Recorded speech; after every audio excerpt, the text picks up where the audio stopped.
Hello and welcome. I'm author and life coach Grace Wroldson. I'm an award winning author. My books are available on Amazon, and I'm a strategy coach for moms in high conflict custody battles. Welcome to session number 6 of Navigate the Narcissist. This is my signature coaching program that I go one on one twice a week for 6 weeks walking moms through some of my wisdom and my story. So if you're watching this via just the video part, learn all that you can. You might have to stop, pause, reflect, do some journaling. So here we are. And tip this week is the boundaries with ourselves. So I'll just say the disclaimer is in the video description. Every case is different. You can't take one thing and run with it. You have to check with your lawyer. I can't give legal advice. These strategies worked for me, may not work for you. They also may not be right for your case, and you will need the gift of discernment to know that. And if you're very confused and you don't know, then you probably need a lawyer or a coach to help you with that. You know, the serenity prayer. To help you with the things you can and accept the things you cannot change. I lived on that serenity prayer. It's in the front of many of my books, and I even wrote my own versions of the serenity prayer because I needed to stay sane and that serenity mattered to me. If you're watching these videos, please like and subscribe. You can visit my website. It's myname.com. And thanks for coming back. We have choices. And sometimes we need to recognize we have choices, just like sometimes moms don't know that they have rights. Typically, mothers have way more rights than the narcissist thinks. So recognize that you do have choices. And session 6 is about creating safe containers for you and your child and protecting your sanity with extra sets of eyes. And often we need to be proactive for creating this container rather than wait for the problems. So, yes, you might have to create these. They might not exist. Like family court and custody battles, they might not have a solution for your problem. So, you might have to create some as you go if your case is very complex. So you might have to create boundaries that they don't have or ask for them. You might have to create your own personal buffers or ask for them. You might have to create and install firewalls or different levels of people or ask for them. Maybe have to find some stopgaps, put up some shields, have a structure for yourself. This is so important. So if we go to the family court and they just don't have they have a parenting plan, a parenting program they put you through and it doesn't work, you might have to get creative with making your own or asking the judge for some of these. It's good to have them because you will need them. So typically narcissists are bullies, they're typically abusers. They abuse. It doesn't matter who you are. This is just how they roll. And it's sometimes just not personal, but they do tend to prey on a weaker person and victimize someone that is more vulnerable. So don't let these parasites and these predators prey on you. You need these boundaries. They'll try to get your energy, time, attention, money, resources, emotions. And if they're after that and they're sucking you dry, you're going to need boundaries. And typically abusers don't like boundaries. And when you set a boundary, there's boundary backlash. So that's just a warning to be mindful that if you say no, there could be backlash and revenge, repercussions, punishments, stonewalling, silent treatments, other types of covert abuse, passive aggressiveness. That's why I always recommend you work with a DV counselor because they are familiar with people that have to go through that type of vindictiveness. So it's important that you have boundaries and that you ask and be proactive. Your lawyer is one boundary. The judge in the family courts is another firewall. The parenting apps that you ask for or a email system is a stop for, so you don't answer the phone, you don't pick up phone calls, you get it all in writing. So find these that you can set up for yourself. I often brought someone to our transfers because I didn't want him to claim something that wasn't true. You might even be able to have things recorded or a camera at your transfers that can record sound.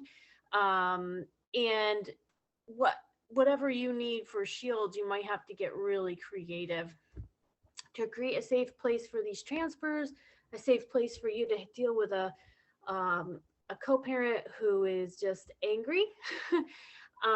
You might have to create a safe way to transfer your child and for your child to be with them by asking for um, supervised sessions if your child is being abused. So I don't know what this is because it's not a one size fits all. I'm going very general, talking about the things that I've bumped into, that my coaching clients have bumped into, but recognize you have choices and don't be passive and try and put everything on the family courts to fix your problems.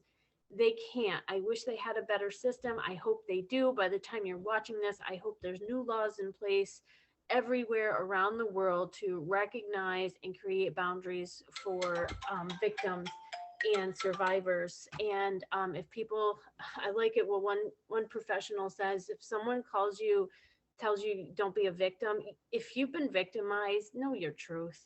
Yes, you can move from victim to survivor and thriver, but if you're constantly being victimized, that's just what's happening. So know your truth and do try to rise above it and see it from a higher vantage point that this is just what these guys do.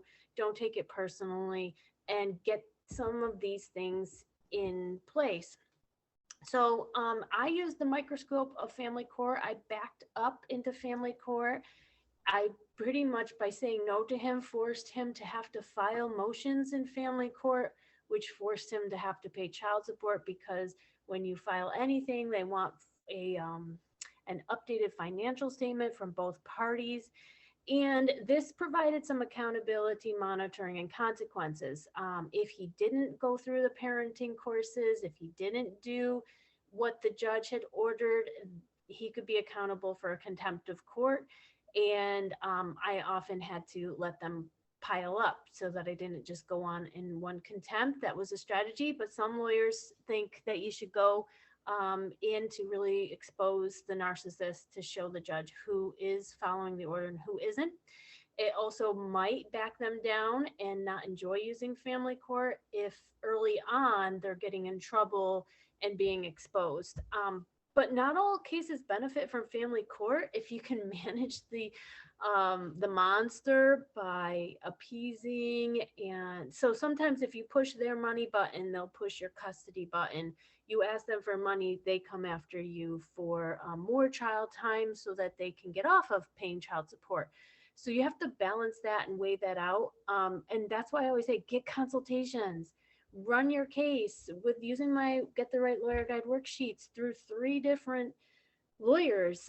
Yeah, you might spend $1,000, but then you've got 3 professional legal opinions of your case that tells you what the law is, what you're entitled to.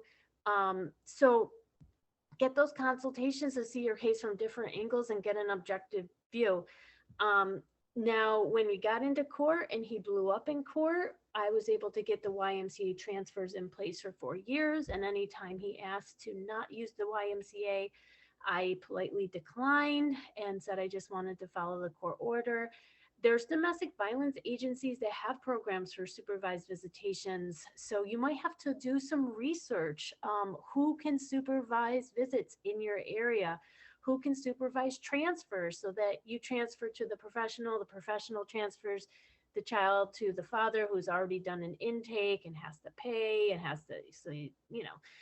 Um, Also, you can ask for drug and alcohol testing if you have any proof, and if they can't jump through those hoops, this is another way to protect your child. So, I decided to back up into the microscope, which also meant that it put a lot of pressure on me to be a perfect quote unquote mother and not give them any anything to use against me. It really did suck having to perform to that level, but it was one of the only ways that I could deal with my case. So think about that. Um, when you have a court order, it's signed by the judge, even if you come up with an agreement, and not following that order can make a judge mad. Non cooperativeness, not filing orders or following orders is a reason to switch custody. So, the benefits of a court order is that you have things in black and white, and it can be airtight. You can say pay half the activities within 30 days on the Family Wizard expense log. The calls, the parenting calls are Monday, Wednesday, Friday from 6 to 6:15 by Zoom or phone. Um, if missed, it's made up the next day at 6 or 6:15 with proper notice to the other parent. I mean, we have to get really detailed with these guys. They'll, if you open the door an inch, they'll throw it wide open. So try to get it as specific as possible. We don't argue over holiday time because the holiday agreement has been in place. It's every other year, and some of these holidays are split 4 hours, 4 hours. It's as fair and equal as it can be so that there's no arguing. I always get Mother's Day, he always gets Father's Day. The big three holidays are every other. Summer vacations have to be 2 weeks, both get 2 uninterrupted weeks, and they have to be in by May 15th and approved by the other person. So, like, get it as detailed as you can so that there's less to argue over and there's more specifics. So if do you have a court order? Generally, you want to follow that court order, and only if your lawyer says not to, and it's like a CPS investigation, and you are in the middle of filing an emergency order. Do you need to ask for modifications? Don't be neglectful. If there's a problem that keeps cropping up and you are just complaining about how it keeps cropping up, but you're not asking the judge to make an order, you can be prolonging your problem. So these are just some ideas of what I've come into. I've seen upset over summer vacations, holidays, and that's important to have a something to follow. It's sometimes always better that it comes from the courts, it comes from the lawyers, and it doesn't come from us. So if we're the target of blame, we're the ex that dumped them, we've hurt their self-esteem, they're jealous, angry, bitter, whatever, and the idea comes from us and not just what the law says. This can just be their reason to keep attacking us and for them to be hostile, non-compliant, non-cooperative. So as much as I could, I made sure that the everything came from somebody else, not me. And I painted myself as just the person also having go through the family court process versus his opponent or his enemy. And that's how I started planting the seeds of peace. And, hey, I'm in this too. I have to follow the judge's orders. And that actually helped lessen his directed anger. Now, a child's therapist can be your best ally and asset. It can be an extra set of eyes, can advocate for the child, can potentially testify. Narcissists don't like therapists. They won't allow it. You've got to watch out for them doing private phone calls and poisoning the well. So you might have to go ahead of time and let them know that the narcissist often exaggerates, tells non-truths, half-truths, or just flat out lies, accuses you of things. So if you don't know what DARVO is, it's a narcissistic tactic. I don't know who coined that term, but it's deny, attack, and reverse victim and offender. So they will do DARVO on you and other tactics. So you might have to call the therapist ahead of time and let them know that this is coming, which immunizes them from any poisoning that he can do. So you have to watch out. They will have private phone calls with the therapist behind your back. So you might have to put calls in to balance that out. You might have to call and say, my child's struggling with this, or my child's having success with that. And not all child's therapists are good for you. So you do your research, ask for referrals, interview them, know the credentials. I found a male therapist specifically because I knew that a woman would be charmed by my ex, and all women have been. Men are less charmed, and I guess maybe because they're straight and that charm doesn't work. And I found one who was a male, so my daughter would have an experience of a safe male figure that validates her and doesn't expect her to be perfect. I also found someone who was a guardian ad litem from the psychologist point of view. So I was very smart about the picking of a therapist. As much as I love women and I love women therapists, those were just too easy for them to be turned into negative advocates. If your ex has turned your child's therapist into a negative advocate, they could potentially testify against you. And unfortunately, even us, we have been convinced by the narcissist that they're good people and they're victims of everything and everyone. So we have also fallen for it. So try not to get mad at the therapist, but you do sometimes have to plant some seeds of doubt in their mind. Um, I found myself wanting to not talk to any of these professionals that were swayed, and that went against me too. So it was better for me to show up, preferably in person, so they can see that I'm not the person that he's painted me as. And that's usually my first sentence. I am not the monster that he paints me as. There's a lot of mother blaming. There's a lot of finger pointing. I care about my child. I just want to focus on my child. I would have to say those obvious statements because he had passively said things opposite of that. So you might have to craft a speech and repeat yourself to these people so that they think that you are thinking in the child's best interest, that they do see that you care, believe that they care. And if you've got 3 emails caring about your child and saying that um, you are not, guilty of such things, and that can really help a person whose mind has been poisoned against you. But it takes longer for sometimes therapists to see the other party's true colors. And a lot of times sociopaths will silence you so you don't say what it is that you know is happening to your child. And so the therapist doesn't know. So you have to learn how to say your concerns and be able to say those things in a way that a therapist is also aware that these are your concerns or what's happening. So if a therapist is not aware of what's happening and they're charmed by dad and you don't speak up, then you've got another person against you. So we try to create allies. We show our best foot forward. Sometimes you can ask for a consultate, just like they call and demand and expect that they get an hour in the therapist's ear. You can do the same thing. You can say, I just want to talk about the progress and the concerns or the struggles my child's having.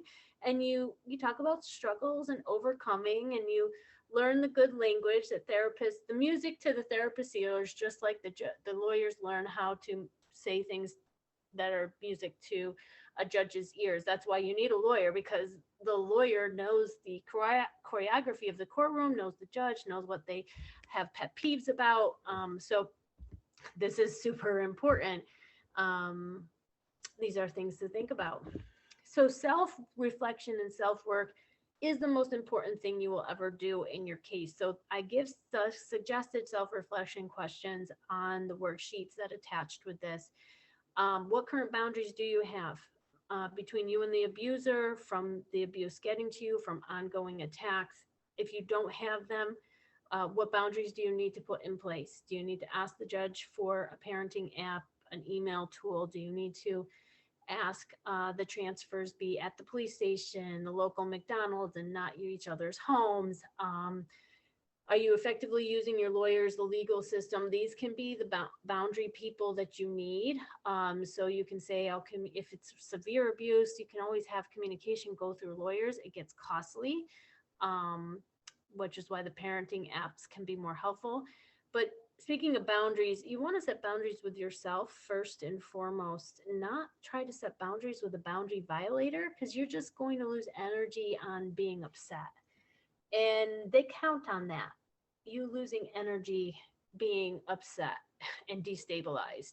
So lose less energy by knowing what your choices are. So the reaction um, is where you're not conscious of a choice, and the response is that you are conscious of choices that you have. And you, if you are in the United States, we have a family court system. We have a legal system, not so much a justice system, but we have a legal system that you can use if you're a woman, and this is the you have women's rights, you have choices. Even if the narcissist says you don't, you have some things by law. And so find out what they are by getting those consultations. Some more questions that are on this worksheet. If you don't have boundaries, why not? And what one thing can you do this week to get the type of help that you need?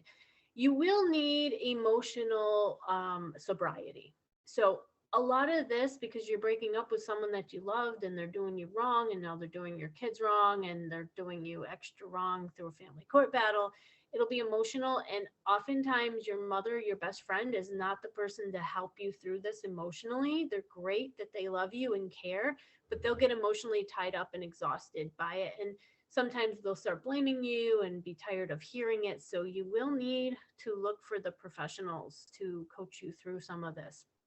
What firewalls, shields, and monitoring do you have in place? What fires, shields, and monitoring do you have in place for yourself, for your child? How can you keep the conflict out in the open? Maybe in the family court, eyes of the family court. I didn't come after him. I'm not an aggressor, so I didn't come after him with family court. I slowly backed up into family court, and it was a little bit at a time, because I didn't have the best lawyers. So it was a slow, unfair war, not equally balanced. How are you addressing conflict? Who do you call? So you might want to list the types of conflict. When I get family wizard messages, I work with my coach. When I have to go to court and I have to appear, I bring my DV counselor. I go to DV every week. List who will help you with the different types of abuse. So most of the time you will need your lawyer's advice, but we don't want to always call our lawyer, because that can get really costly. So I talk about having a team of 10 in my first book, and there's a reason for that. People get worn out. I have had the most loving, caring people who were certified recovery coaches get so upset to hear the newest amount of injustice that they can't take the calls. So don't be surprised if people start quitting on you, because you're in a unfair war. So find the people that can go to the front lines of family court with you, because they've survived it and they've come to the other side. It's important to list the boundaries that you have, maintain them. You need good boundary function. If you're a people pleaser, codependent, and you give in all the time, that's poor boundary function. And an abuser and a manipulator and someone that takes advantage of others notices that. That's why they come around. Someone with real strong boundaries and a lot of eyes on them isn't vulnerable. It's like you're not the injured gazelle on the side of the pack they can pick off. You're in the middle of the herd, mature and guarded by older members of the herd, kind of thing. So what boundaries do you need to have in place? Like, I always brought someone to these because he had guns. I wasn't sure what he was going to do in family court, even though there's a metal detector. I still wanted someone there with me. It was another set of eyes and a stranger, and usually he performed really well in front of strangers and put on a great show, and it was image management. And he appeared like the victim and kind and charming, But having my DV counselor and asking for an advocate to go with me to court was super helpful. It definitely made me feel like someone had my back. Um, and are you effectively using lawyers, legal system, and DV help? Don't be surprised if you need a lot of help for this co-parenting with a narcissist. Um, don't think that it's absurd. It's pretty common, and there might be periods of peace and then periods of uproar, and it could cycle through because they found new supply, and it gets quiet, and then their supply dries up, and then they get chaotic and problematic again. So having people that know your story can handle it and hear you is so helpful. We want to stay emotionally stable and sane. So that we're going through the Navigate method. This is a 6-week course. Do 2 of these videos a week. Follow along with the worksheets. We're not going to do it alone. We're going to safeguard our custody case, move from victim to survivor to survivor, be in the know of tactics, reduce the triggers and traumas, gather the evidence, document like a pro, acknowledge our mistakes and weaknesses, tame our emotions and reactions, focus on staying sane, peaceful, and having some serenity, enjoying our time with our children, focusing on what matters, building bonds, memories. So if you need a healing program to deal with the end of the relationship or narcissistic abuse syndrome, find that. Watch videos 1 through 5, and you can do the worksheets. My tip is always be able to talk about the abuse and have the words and the types of abuse available. What did you endure? What were the dates of the incidents? Do you have any proof? Women win on abuse in being able to say abuse. I know several women, they win because they're able to talk about the abuse, let their lawyer know about the abuse, give dates and times of law enforcement being ordered, or have witnesses to the abuse. And this can help the judge place the child more in the care of the safe parent. So if you're not able to talk about abuse or acknowledge that you were abused, that might be an area for you to work on, which is why I recommend women go to DV counselors, talk to them, even though the abuse is done and over with psychologically. You might not have processed it all the way through and be able to talk about it easily and calmly. Learn to establish rules with yourself. In my first book, you see the mindset, and I shift to learning to live with the wins. So there were small wins, like a family court order and getting a lawyer and having a regular schedule. These are all wins. A narcissist generally doesn't want to give you a regular schedule and appear in court and spend any of their money on lawyers to have to show up to parenting classes. So there were a lot of wins that I had and I needed to acknowledge because I couldn't make the situation perfect. So don't be upset if you can't get the parents' rights terminated. Many of us don't. There's a small percentage who can find the money to spend over $100,000 to get the other parents' rights terminated, but some of us just don't have enough evidence, and we have to continue to exist and be the best parent that we can be in the circumstances that we have. The second book in my series is How to Fight a Narcissist in Family Court and Win. I didn't want to fight. I never wanted to fight. I just wanted to make peace, but the narcissist required a fight. And I was showing up not fighting a fight that needed to be fought. So I needed to get a lawyer who does the fighting. And I did strategizing and peacemaking. And I was able to clearly separate those 2 things in my ex's mind by being different, cooperative, flexible, appreciative, and accommodating. And I was totally different from what my high-powered lawyer was going to do and assert my rights and request modifications. So that was helpful. It was a strategy and it worked for a period of time. So some of these strategies get you through to the next level of your child's development. If you find out your ex is a sociopath, you have an inclination and you know you just need to survive and you're in survival survival mode and you just need to appease or not rock the boat, make waves, cause a scene, attack their ego, embarrass them. If you might want to read this third book. I just sometimes had to recognize what I was dealing with and that it felt dangerous, which is why the book is black. So this might be a helpful book.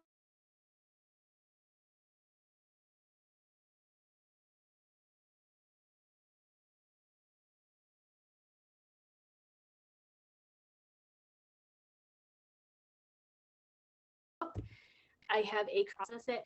You're still upset about the relationship didn't work out, all your lost hopes and dreams and the family that's not together. You have to probably get some therapy and embark on a healing path. They say all paths towards healing are valid. So find a way to get the healing within yourself and then find some strategies and skillful means to be planting seeds of peace. We make a lot of mistakes as mom. I was thinking the other day, I'm going to make a blog about all the mistakes that I made because I've corrected a bunch of them. We have to stop making mistakes in thoughts. I thought the family court would side with me completely because he was a drinker, but I had no evidence and that parents have rights and they can get them back even if they were drinking and driving and in rehab. So I stopped making mistakes, which made me less upset as I went through this. I could be more logical, logistical, strategical, and think very more objective and get a bigger perspective on my case and what would be reasonable and stop making assumptions. So if you're making mistakes, you might want to check out this video. It's not a custody battle. It's not just a custody battle. It's more like a war. And the tip is to try to find ways to level the playing field. And you don't know how to defend a defendant or be a plaintiff if you're not a lawyer. You don't know these judges personally and what their pet peeves are and what they care about and what they typically order. So getting a lawyer is key to most all of these cases. And a lot of people say they can't afford a lawyer. I couldn't. My first one was free through a DV agency. So be resourceful, ask for pro bono, get the worksheets. Those interviews can be so helpful. They can point you to someone who takes clients who can make payments monthly. There are agencies now in the United States helping mothers who have lost cases appeal their cases for protective parents. So there's so many resources out there. Don't be closed-minded that you don't have 7 grand. And if I could go back now, I would have just taken out a loan. If you ask me, I would not have lost the custody case. I would have taken out a loan for the lawyer that I knew that could win. And then I wouldn't have had to go get that lawyer and try to win everything back, which was a harder road, and the wheels of justice turned slowly. So it was slower and it uprooted my child from her school and her therapist and all the damage a narcissist can do when they're in charge. So if you got to take out a loan, that might be an idea for you. So if you find a way, if there's a will, there's a way. The homework is to read through the remainder of the book, through my final thoughts, write down your strategies. What are you doing in your case? You got to have strategies and got to be able to change them up. So thank you for watching. Please watch session number 7. That will be next. You're halfway through. You can join me on Facebook. I have so many groups. One of them is moms who have to co-parent with narcissists. Another one is co-parenting with a narcissist support group for moms. Start with that. And that's a group of 1,000. Hopefully when you watch this, there'll be many more. So join me on Facebook in these small groups and post anonymously, please, now that that's a feature on Facebook, so nothing can be used or traced or tracked against you in your court. So please join us on Facebook. You want to come out of this stronger than before, outgrow your problems. So keep learning, growing, and healing. Continue with this course. Please watch all the videos. Message me if you have any questions or topics that would be great for follow-up videos. I'd love to hear from you. You can subscribe to my channel like this, and in my link below is my Patreon. So I'm thinking, of turning this into a nonprofit organization.